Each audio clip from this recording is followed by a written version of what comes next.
Friends, welcome back to my channel. आज हम लोग म्यूजिक का वन लाइनर सीरीज़ का थर्ड वीडियो करेंगे। और अगर आप लोग दो वीडियो नहीं देखे हैं पीछे का तो प्लेलिस्ट लगा दिया जाएगा इस वीडियो के लास्ट में, आप लोग आराम से देख सकते हैं। तो इस वीडियो को लास्ट तक ज़रूर देखिएगा।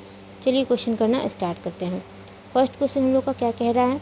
अकबर के दरबारी संगीतज्ञ बीनकार सम्मुखर सिंह नौबत खां बानी के जन्मदाता हैं। तो कौन से बानी के जन्मदाता हैं सम्मुखन सिंह? तो ये हैं खंडारी बानी के जन्मदाता। सेकेंड क्वेश्चन है हाजी सुजान खां सुजान दास जिनको कहा जाता है वो कौन से बानी के प्रवर्तक हैं? तो वो नौहारी बानी के प्रवर्तक हैं। ठीक है, नौहारी बानी हो जाएगा हमारा। फिर थर्ड नंबर क्वेश्चन है तानसेन ने कौन से बानी का प्रवर्तन किया था? तो ये तानसेन हो जाते हैं गौबरहार या गौहरवार बानी के प्रवर्तक। ठीक है, नेक्स्ट है हमारा संगीत रत्नाकर में उत्तम वाद्यकार के कितने गुण बताए गए हैं? तो संगीत रत्नाकर में उत्तम वाद्यकार के 28 गुण बताए गए हैं। ठीक है, कितने गुण? 28 गुण बताए गए हैं। नेक्स्ट है हमारा अल्पत्व तथा बहुत्व के कितने प्रकार हैं? अल्पत्व तथा बहुत्व के 4 प्रकार हैं। नेक्स्ट है हमारा कर्नाटक संगीत का शुद्ध सप्तक हिंदुस्तानी संगीत में क्या कहलाता है? तो बिलावल कहलाता है। ठीक है, मतलब कर्नाटकी संगीत का शुद्ध सप्तक जो है वो हिंदुस्तानी संगीत में बिलावल कहलाता है। नेक्स्ट है हमारा विलंबित लय पूछ रहा है। विलंबित लय में राग के स्वरों का विस्तार क्या कहलाता है? तो ये आलाप कहलाता है। ठीक है, विलंबित लय में राग के स्वरों का विस्तार आलाप कहलाता है। आधुनिक काल में आलाप के कितने प्रकार प्रचलित हैं? 2 प्रकार प्रचलित हैं। पहला है आकार और दूसरा है नोम तोम। नेक्स्ट क्वेश्चन है प्राचीन काल में आलाप के कितने प्रकार प्रचलित थे? तो वहाँ पे थे 4 प्रकार प्रचलित। एक था राग आलाप, फिर था रूपक आलाप, अलाप्ति गान, स्वस्थान के नियम का आलाप। ये 4 प्रकार प्राचीन काल में प्रचलित था। नेक्स्ट है हमारा द्रुत गति में पूछ रहा है द्रुत गति में राग के स्वरों का विस्तार क्या कहलाता है? तो द्रुत गति में राग के स्वरों का विस्तार तान कहलाता है। नेक्स्ट है हमारा सितार या सरोद आदि वाद्य यंत्र पर किए जाने वाला 5 आलाप क्या कहलाता है?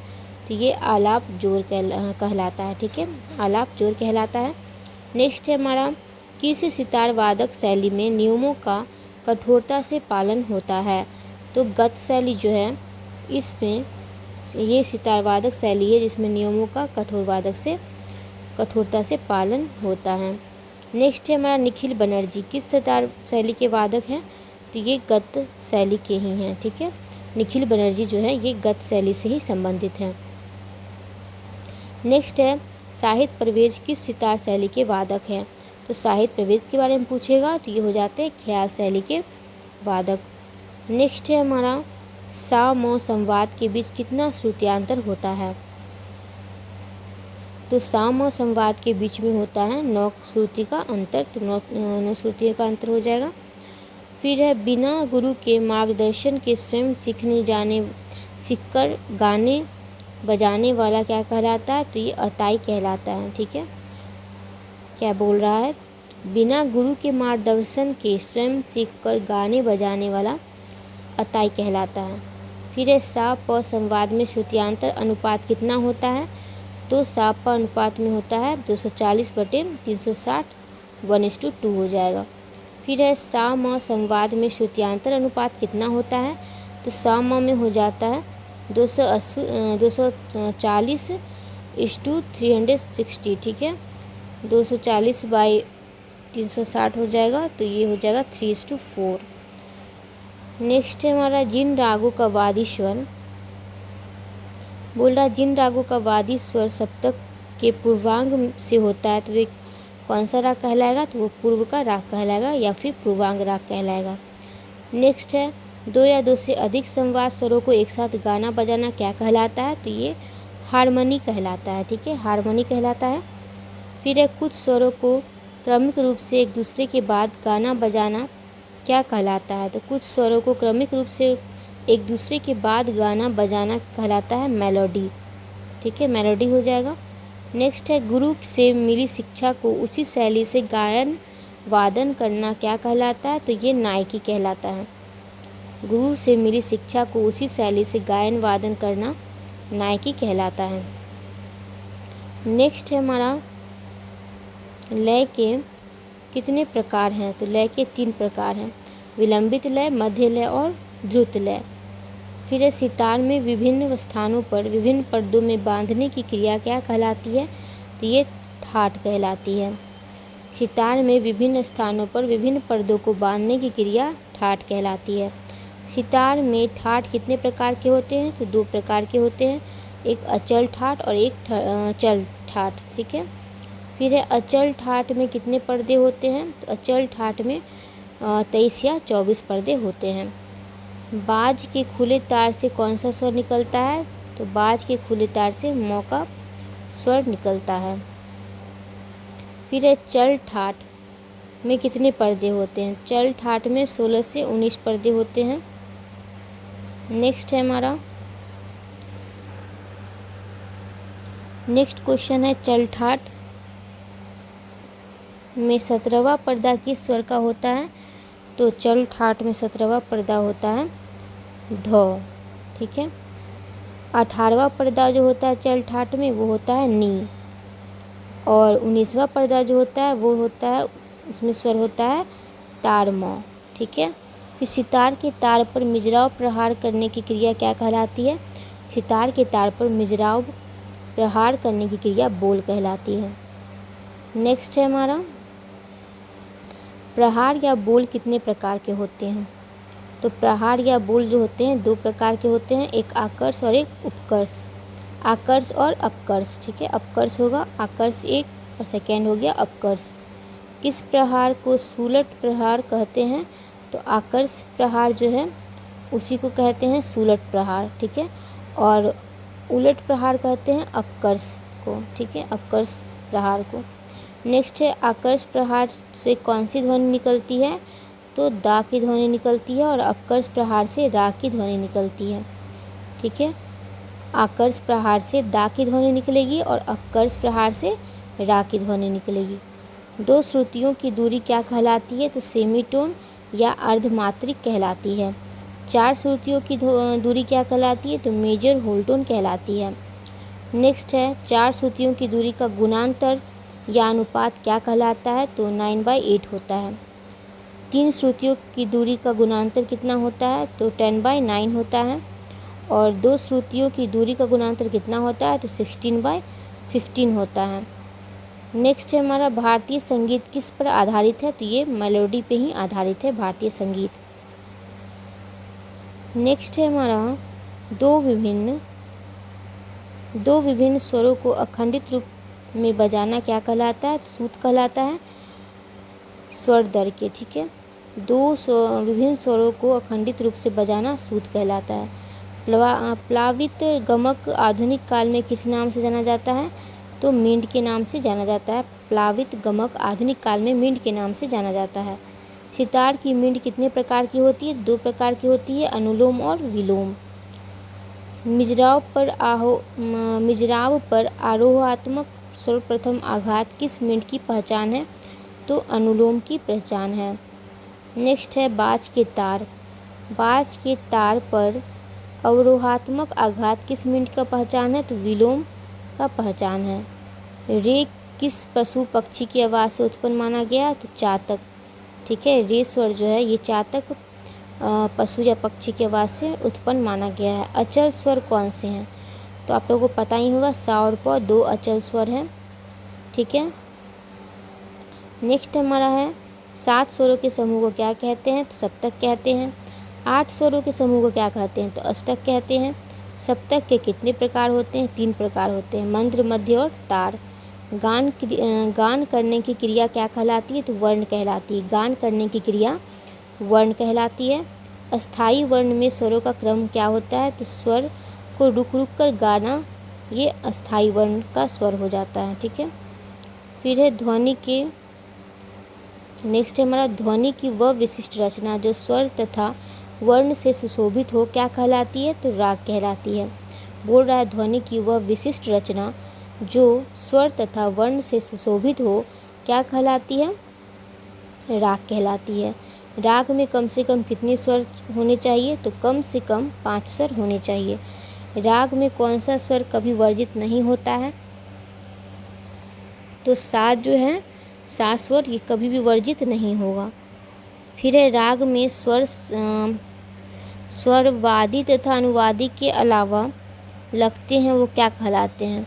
बोल रहा राग में जो स्वर वादी और अनुवादी के अलावा लगते हैं वो क्या कहलाते हैं? तो संवादी कहलाते हैं।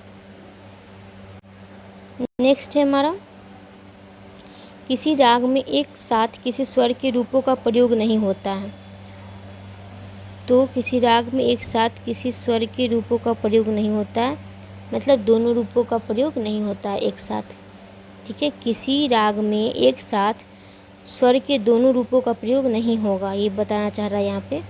फिर है गायन वादन एवं नर्तन में व्यतीत हो रहे समय की समान गति क्या कहलाती है? तो लय कहलाती है। ठीक है, लय कितने प्रकार के होते हैं? तो 3 प्रकार के लय होते हैं। मंद्रा मूर्छना हिंदुस्तानी ठाठ काफ़ी के समान है। मंद्रा मूर्छना जो है ये हिंदुस्तानी ठाठ काफ़ी के समान है। अश्वक्रांता मूर्छना हिंदुस्तानी ठाठ कल्याण के समान है। नेक्स्ट है हमारा, गंधार ग्राम निषाद ग्राम कहलाता है। गंधार ग्राम को निषाद ग्राम भी कहते हैं। फिर है मत्स्यकृता मूर्छना हिंदुस्तानी खमास ठाठ के समान है। ठीक है, मत्स्यकृता मूर्छना हिंदुस्तानी ठाठ खमाज के समान है। सारंगदेव के अनुसार विकृत स्वरों के आधार पर मूर्छना कितने प्रकार की हैं? तो 4 प्रकार की हैं। सारंगदेव के अनुसार विकृत स्वरों के आधार पर मूर्छना 4 प्रकार की हैं। भरत के विकृत स्वर कौन से हैं? तो अंतर्गंधार और काकरी निषाद हो जाते हैं भरत के 2 विकृत स्वर। फिर है लय की गति मापने की क्रिया क्या कहलाती है? तो मात्रा कहलाती है। लय की गति मापने की क्रिया मात्रा कहलाती है। विभिन्न मात्राओं का विभागावत समूह क्या कहलाता है? तो ये ताल कहलाता है। विभिन्न मात्राओं का विभागगत समूह ताल कहलाता है। मध्य लय का मात्रा काल लगभग कितना होता है? तो लगभग 1 सेकंड का होता है। मध्य लय का मात्रा काल लगभग 1 सेकंड का होगा। फिर है ध्रुत लय। ध्रुत लय किस रस हेतु उपयुक्त होती है? तो रौद्र रस, विभत्स रस, अद्भुत रस। ठीक है, ध्रुत लय जो है वो 3 रस के लिए उपयुक्त है। एक है रौद्र रस, एक है विभत्स रस और एक है अद्भुत रस। फिर है हमारा नेक्स्ट क्वेश्चन। नेक्स्ट में पूछा है मध्य लय किस रस हेतु उपयुक्त है? तो मध्य लय जो है ये है शांत रस और श्रृंगार रस, इसके लिए उपयुक्त माना जाता है मध्य लय को। विलंबित लय किस गत के लिए उपयुक्त है? तो मसितघानी गत। फिर है किसी भी ताल का प्रथम मात्रा से अंतिम मात्रा तक का क्षेत्र क्या कहलाता है? तो ये आवर्तन कहलाता है। खाली मात्रा के लिए किन बोलों का प्रयोग होता है? तो बंद बोल का प्रयोग होता है जो कि ता है और ती है। फिर है ताली वाले स्थानों पर कौन से बोलों का प्रयोग होता है? तो खुले और जोरदार बोल का प्रयोग होता है। नेक्स्ट हम लोग देख ले 2 विभाग एक साथ नहीं हो सकते। तो 2 विभाग एक साथ नहीं हो सकते खाली के। फिर है किसी भी ताल के प्रथम विभाग की पहली मात्रा पर ताली होती है। फिर है जो अटल हो तथा जिसमें वाक्य वर्ण अलंकार लय यति आदि स्पष्ट रूप से दिखाई दे वह क्या कहलाता है? तो वह ध्रुपद कहलाता है।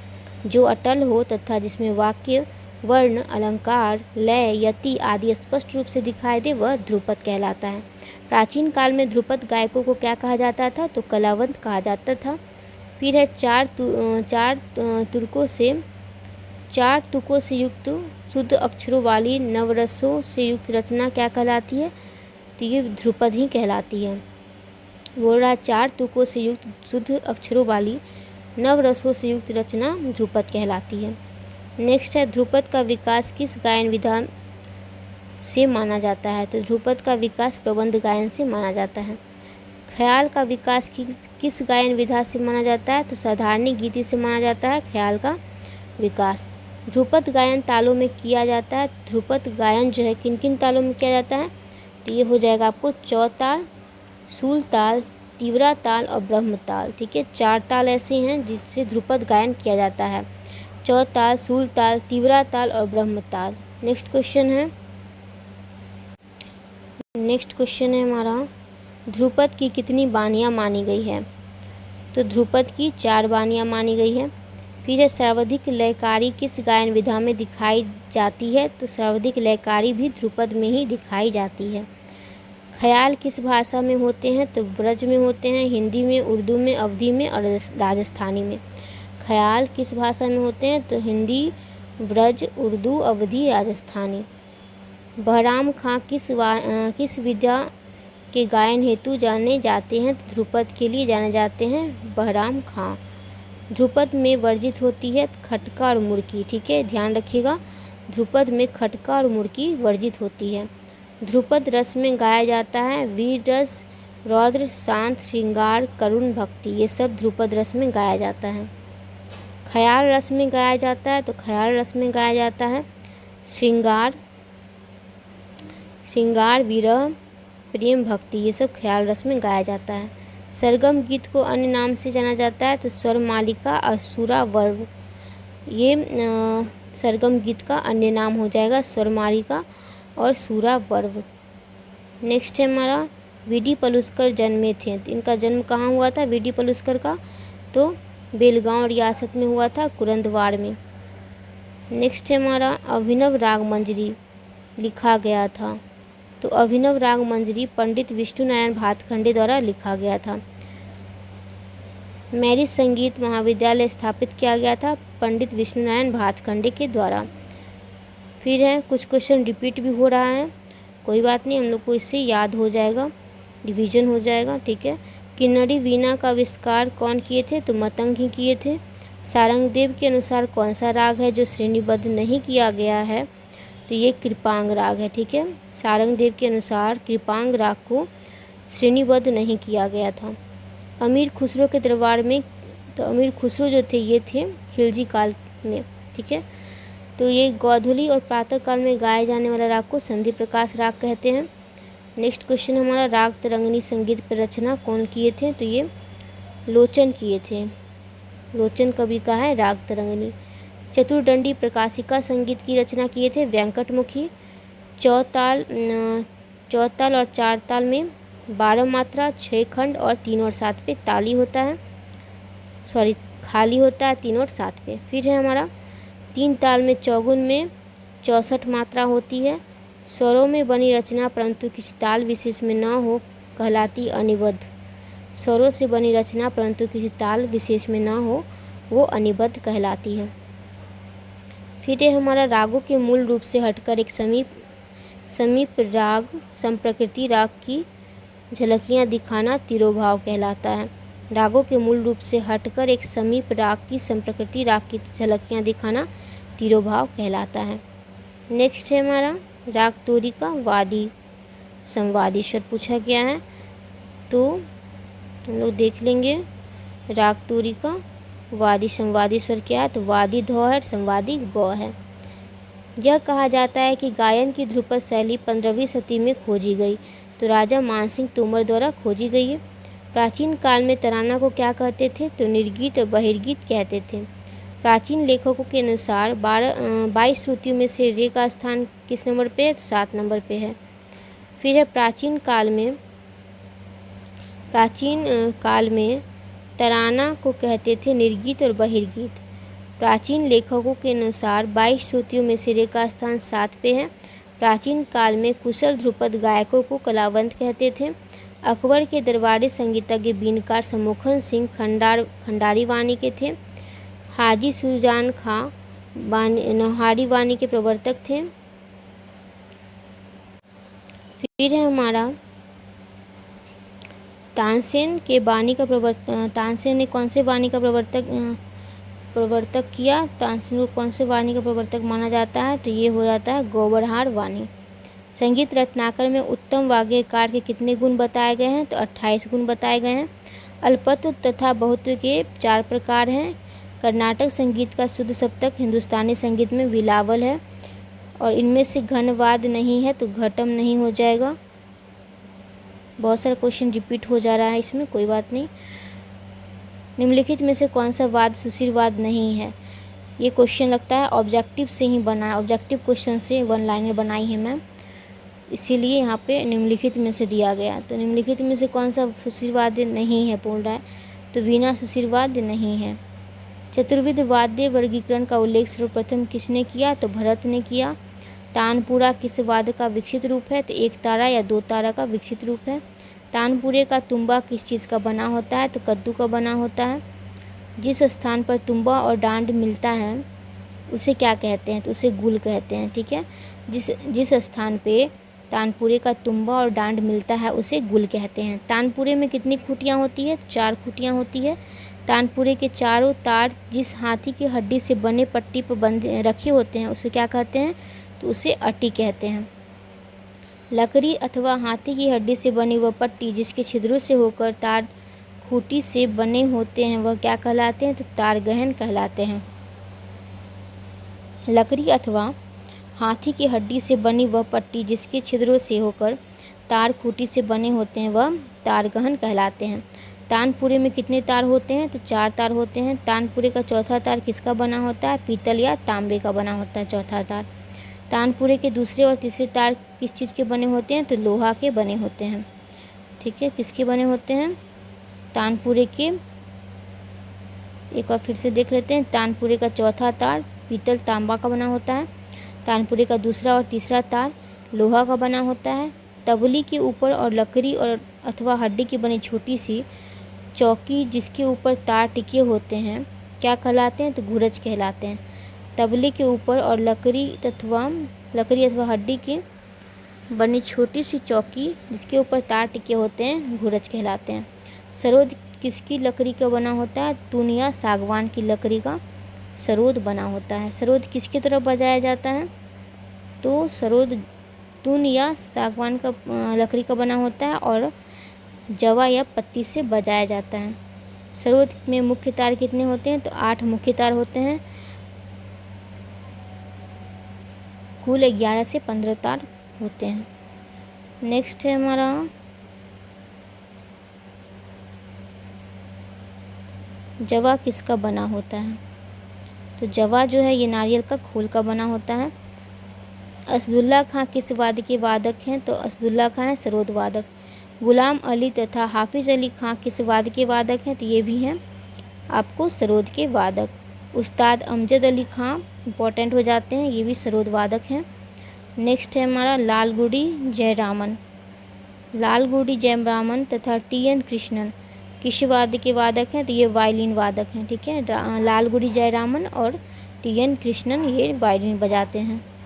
नेक्स्ट है हमारा इसराज में मुख्य कितने तार होते हैं, तो 4 से 6 तार होते हैं। इसराज में कितने पर्दे होते हैं, 17 से 19 पर्दे होते हैं। बुद्ध देवदास किस वाद्य के वादक हैं, तो इसराज वादक हैं। ठीक है, बुद्ध देवदास इसराज वादक हैं। नेक्स्ट है हमारा स्वर्गीय रणधीर राय किस वाद्य का वादक थे, तो इसराज के ही थे रणधीर राय। नेक्स्ट है हमारा ब्रजभूषण कावरा किस वाद्य के विकास हेतु जाने जाते हैं, तो इन गिटार का विकास किए थे ब्रजभूषण कावरा। पंडित विश्व मोहन भट्ट गिटार को किस नाम से बजाते थे, तो विश्व वीणा या मोहन वीणा, ये भी इम्पोर्टेंट हो जाता है क्वेश्चन। पंडित विश्व मोहन भट्ट जो हैं वो गिटार को किस नाम से बजाते हैं, तो वो विश्व वीणा या फिर मोहन वीणा के नाम से बजाते हैं। आज की वीडियो के लिए फ्रेंड्स बस इतना ही। वीडियो अच्छा लगा हो तो लाइक कर दीजिएगा। प्लेलिस्ट अभी लगा दिया जाएगा तो उसको आप लोग देख सकते हैं जो भी वीडियो नहीं देखे हो। और वीडियो अच्छा लगा हो तो लाइक सब्सक्राइब शेयर कर लीजिएगा। Thanks for watching. मिलते हैं नेक्स्ट वीडियो में, तब तक के लिए अपना ध्यान रखिएगा।